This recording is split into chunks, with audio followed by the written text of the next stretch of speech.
احسن بسكوت سمنة ممكن تعمليه وتطلعيه بالشكل ده افضل بكتير من بتاع المحلات والافران.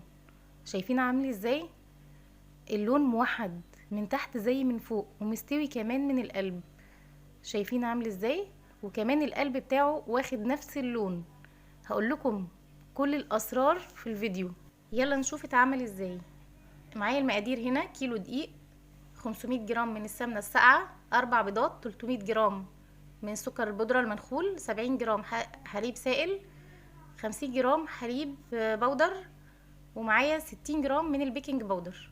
اول حاجة هحط السمنة مع السكر، والمهم يكون السكر منخول كويس.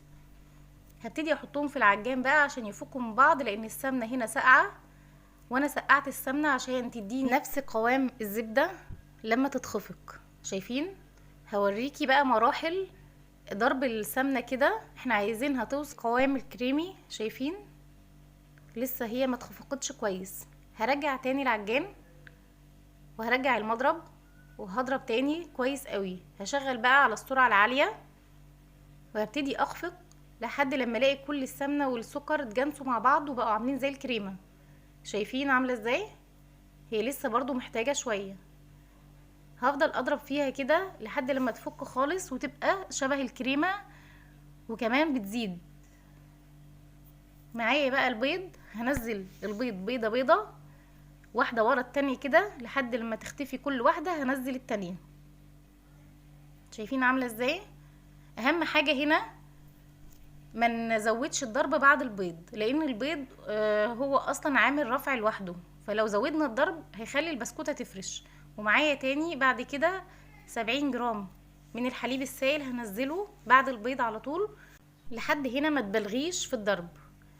هنا انا ما حطيتش فانيليا علشان هستخدم ريحة برتقان. ريحة البرتقان ديت بتيجي من اي عطار بالازازة. الازازة بتكون صغننة كده. يا دوب انا استخدمت معلقة صغيرة منها. هحطها بعد الحليب. هخفق بس حاجة بسيطة خالص كده وهيكون كده الخليط معايا جاهز. هو كده ما شاء الله. شوفوا رفع ازاي ولونه عامل زي الكريمة. هو كده تمام. هنا هبتدي بقى في المكونات الجافة. اول حاجة هشيل كوباية على جنب من الدقيق، وبعدين هنزل بقى الحليب البودرة، وهحط معاه 60 جرام كمان من البيكنج باودر، وهنزل معاهم رشة من الملح. هبتدي بقى اقلب الكلام ده كله مع بعضه. وخلوا بالكم ان احنا شلنا كوبايه من الدقيق. هنا هبتدي انزل بقى بالتدريج كده. هنزل 3/4 المقدار وانا شايله برضو كوبايه عشان هشوف هستخدم قد ايه. هبتدي اقلب بقى واحده واحده كده بالمعلقه. ما تبالغيش برضو في التقليب. انا بس هلم العجينه علشان العجينه ميبقاش لها عرق. شايفين انا لميت العجينه كده بالمعلقه. هجيب بقى الدقيق. انا كده لقيتها محتاجة تاني دقيق. هبتدي انزل عليها دقيق تاني زيادة لحد لما اوصل للقوام ده. شايفين؟ انا مش عايزة العجينة بتاعتي تلزق. هي كده مظبوطة قوي، طرية قوي ومظبوطة، وفي نفس الوقت مش بتلزق. القوام ده مناسب قوي للكيس. هنيجي بقى دلوقتي على الاقماع بتاعت البسكوت. انا معايا 3 اشكال من اقماع البسكوت وجربتهم كلهم. الشكل ده المتعارف عليه والمعروف من زمان، والشكل ده كمان اللي في ايدي ده اللي هو بيكون سنون من تحت ومن فوق، ده بلاش خالص ما تستخدميهوش. والتاني المعروف ده اللي هو بيكون بتكون البسكوتة فيه تخينة شوية، لكن انا استخدمت اللي هي ال1 دي اللي هو القمع عليه رقم 1 دي احسن رسمة للبسكوت. حطيتها بقى في كيس حلواني كده زي ما انتم شايفين. انا بحب احط كيسين في بعض كده عشان افضل محافظة على الكيس القماش بتاعي، وده افضل كيس ممكن تستخدميه. هبتدي امسك بقى العجين. هبتدي امسك الكيس بتاعي بالشكل ده كده، وهنزل البسكوتة بالطريقة دي. انتوا شايفين اصلا قد ايه سلسة جدا جدا في التعامل، والعجينة طرية جدا. شايفين ما شاء الله عاملة ازاي؟ وكمان عملت الشكل الزجزاج ده.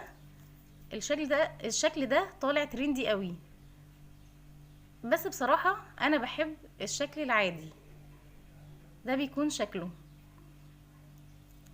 نكمل كل المقدار بتاعنا بنفس الطريقة دي.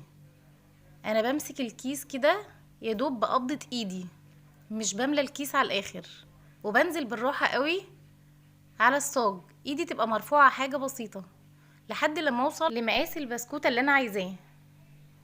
هي كده مناسبة قوي. شايفين العجينة نازلة سلسة وجميلة ازاي؟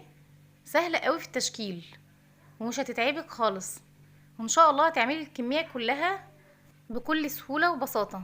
تعالوا بقى نتكلم شوية عن التسوية. في البداية انا عليت الفرن بتاعي على درجة حرارة 200، حطيت الصاج بتاعي على درجة حرارة 200 بس يا دوب اتشمع. اخدت الصاج بتاعي والشبكة كمان ورفعتهم على اعلى حتة في الفرن، وهديت النار على الاخر. انا هديت النار عشان كله ياخد نفس اللون ونفس الشكل، وما شغلتش الشوايه خالص عليه لاني مش هتاخدي نفس النتيجه دي. شايفه ما شاء الله طالع عامل ازاي؟ كله لون واحد، من تحت زي من فوق زي قلبه بالظبط، والقلب كمان واخد نفس اللون. شايفين عامله ازاي؟ ومحتفظ جدا جدا بالرسمه بتاعته. فعلا دي افضل طريقه وافضل تسويه. نبطل بقى نشتري الحاجات دي من بره ونعملها في البيت.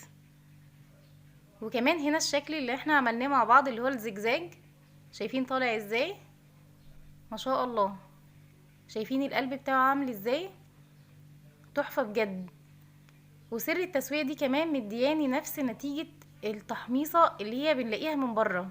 البسكوتة بتكون متحمصة وبيكون واخد كله نفس اللون. شايفين؟ ما شاء الله. بجد مش قادرة اتكلم تاني عنه لانه رائع، ولو جربتيه بجد بجد هتفضلي تعمليه على طول. لو وصلتي بقى لحد هنا، تنسيش بقى الاشتراك في القناة واللايك والشير.